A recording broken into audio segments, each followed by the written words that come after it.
Das ist Gampel TV mit der Madeleine und ich habe hier den Jan von Kaizers Orchestra. Hello Jan, how are you? I'm good, yeah. This is not the first time you are in Gampel. You've already played here in 2008. Do you have any nice stories or maybe funny things to tell about this concert? From the last time? I don't remember much, actually. How come? I remember the backstage, when we came backstage. I remember that, oh, we've been here before. I knew that we played here in 2008, but I remember the environment, of course, the mountains and the valley. But normally it looks pretty much the same. The backstages and the stages and the audience. It's the mountains that separates this from other festivals, I think. Maybe I should take away your beer if you don't have any memories of that concert. Yeah, well, it's hard. We've done 700 shows last 10 years. I can't remember every one of them. But I remember the backstage here, and I remember Mando Diao was here that time from Sweden. So some memories, but the shows are so similar. It's very hard to separate them. Yeah, I understand. But I can tell you that the people, they liked the concert in 2008 and they're looking forward to your concert of tonight. You're working on the Violetta trilogy. Can you tell me something about this? Well, we have a 10 years anniversary this year. That's why we wanted to make a good album and tour, and that's what we aimed for like 3 or 4 years ago when we started composing for this album. And we came up with a lot of good songs, and we had so many of them that we decided to make maybe 2 albums, or if it was all just coming to us, maybe 3. And in the end, we had enough to make 3 albums, and they're all different in genres, and also the sound, and also the process of recording. We made sure that it's different, so it sounds different. So that's what we've been doing the last 3 years, making a lot of songs and putting them together on 3 different albums. So the first one is out, Volume 1, January this year, and the second one is out in November now. In Switzerland, I think it will come in January. And the third one is next Christmas, like November.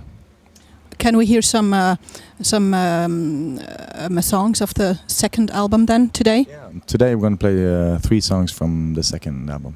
Oh, great. You said that you were when you were composing that you were playing on oil barrels and piano and bass. What is the reason why you didn't use any common instruments? Well, I wanted to make all the songs on a piano, and so I did. And then I wanted to use the oil barrels for beat on every song, just to see how, because then you get like the primal version of the song, because you can't really, it can't be too complicated when you just have one oil barrel and do the beat. So I plugged in the oil barrel into a guitar amp, and so we got a new sound out of that. That's the beat on the demo. And I wanted pedal bass instead of stand-up bass, you know, where you step on organs, for instance. So on the demo, and I was singing, of course. So on the demo, it was just piano, oil barrel beat, and pedal bass and singing, 4-track, all the songs. So, and it was just a way of composing, really, a new way. Also, this was in my studio in the basement, which I bought and used for the first time at that time, like 3-4 years ago. So it was all new, the whole process of instead of sitting with the guitar or a pump organ like I did before. Yeah, it was all new. And when you change the approach, then new songs pop up. And this time gives you new inspiration. Yeah, it's an easy way to come up with a new idea, is to change instrument. Great. I speak Norwegian, but unfortunately I can't understand it. Can you tell me what the songs are about? Well, the whole trilogy is called Violetta Violetta, and that's the name of a girl. It's about a small family, a man and his wife Beatrice, and their daughter Violetta. And the mother is very eccentric and mentally sick, so she's got demons and trouble with her mind. And so the father don't want the daughter to grow up with that mother, so he decides to kidnap the daughter and run away. So that's what he does, and disappears for 7 years. And then the daughter is 14. She was 7 when he kidnapped her. They lived on the run for 7 years. Now she's 14, and the mother decides to go out in the world and track them down, get her revenge on the father, and get the daughter back. That's the story. Okay, where do you get those ideas for such a long story? I don't know. It's just imagination.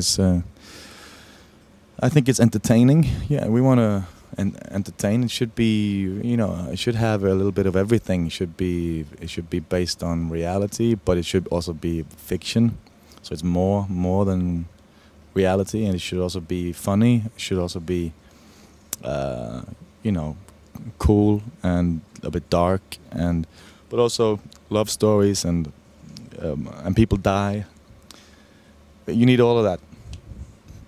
Great. You sing in Norwegian. Is there any reason for it? Yes, I'm Norwegian. I know, but maybe you could have more.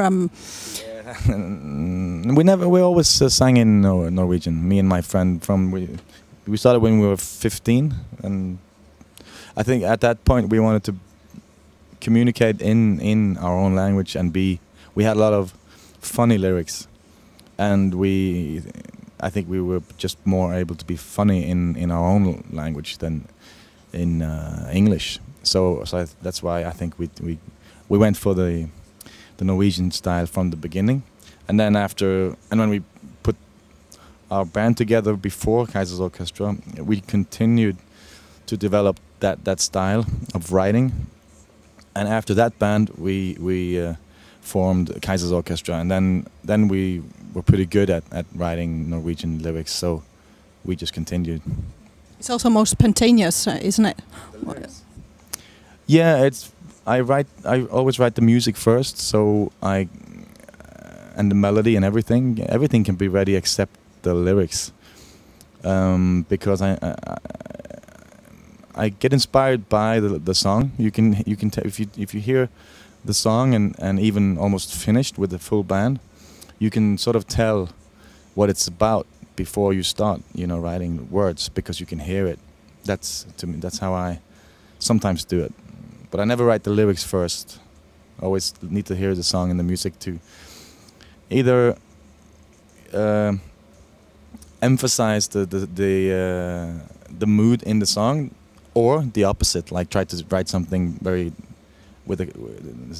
like stands in a contrast to the mood in the song. Could be a very sad song, but with a very cheerful lyric, or the other way around, or somewhere in between. So need to hear the song first, then tell the story.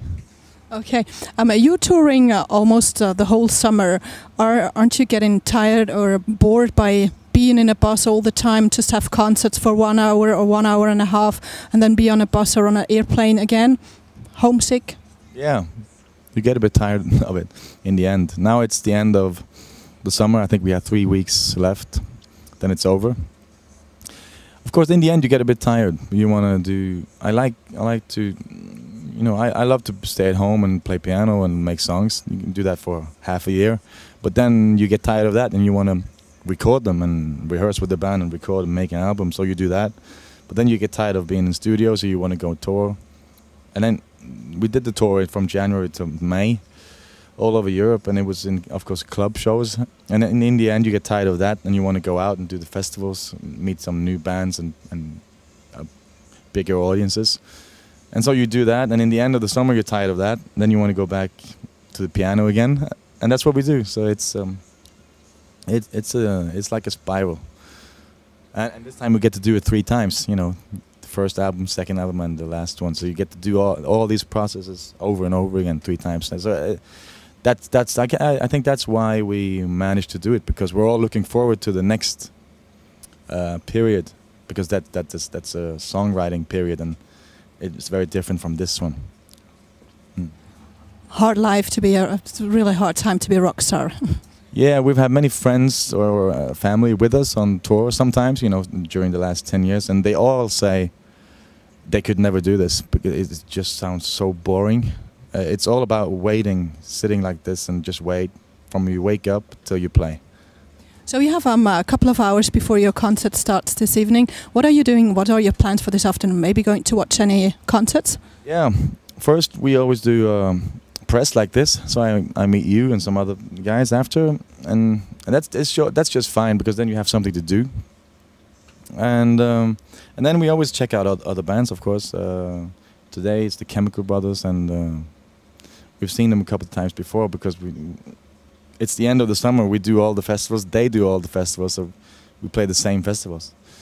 Yeah, and we have to focus a bit on tomorrow's show, because it's in Norway and we're headlining, and it's sold out in Bergen, so we need to be sharp, get some sleep, and yeah, it's a long travel from here to Bergen. But please do also focus on tonight's concert. Yeah, well, of course, it's always looking forward to our own show, and it's of course the best show. So that's of course the highlight of the day, is when you play.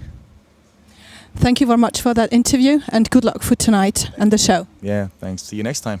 Yes, can you maybe say something in Norwegian or maybe in German for the audience?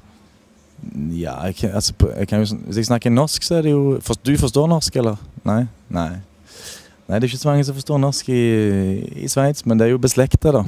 Så de som klarer å dra ut noen setninger, ja, må jo ønske lykke til med dialekten også da, i tillegg. Det jo mange dialekter i Norge, og jeg en av de vanskeligste, så lykke til med det. Also kurz gesagt, freut sich extrem auf das Konzert. Freut sich wie noch nie. Gampel ist das Allerbeste, was es überhaupt gibt. War ja schon 2008 da gewesen. Und freut sich jetzt auf sein Konzert heute Abend. Will natürlich, dass alle Leute extrem viel tanzen und uns flippen.